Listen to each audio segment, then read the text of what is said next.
साधना और निष्ठा जेकोसी असंभव को संभव करें जार उदाहरण और निर्देशन होती गुरु नित्यानंद दास जी जड़े दिव्यांग हेले ओडिसी नृत्य पारदर्शिता कला क्षेत्र में स्वतंत्र परिचय देउछि सूचना और लोकसंपर्क उपनिर्देशक संतोष कुमार सेठी। पुरी अन्नपूर्णा रंगमंच भुवनेश्वर कलाश्रम अनुष्ठान 3 दिन 21तम गुरु दक्षिणा कार्यक्रम अनुष्ठित होता। दिव्यांग गुरु नित्यानंद दास अध्यक्षतार अनुष्ठित यह कार्यक्रम में मुख्य अतिथि भाव उपनिर्देशक श्री सेठी जोगदे प्रत्येक व्यक्ति मध्य किसी न किसी प्रतिभा रही ईश्वर आशीर्वाद कलाकार टी निजर साधना अध्यवसाय बल निज कला को परिपुष्ट करें। आम महाप्रभु निजे कलाप्रिय तेणु प्रति कलाकार मध्य ईश्वर सत्ता रही से कहते।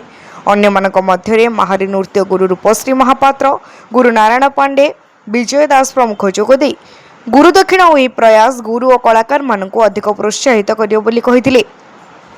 रोजालिन महांती मंच संचालन करते पर विविध अनुष्ठान पक्षर मनोज्ञ सांस्कृतिक कार्यक्रम परिवेषण कर दिव्यांग कलाकार मानकर प्रदर्शन दर्शकों को मोहित कर पुरी रविनारायण जेना रिपोर्ट तीर्थक्षेत्र लाइव।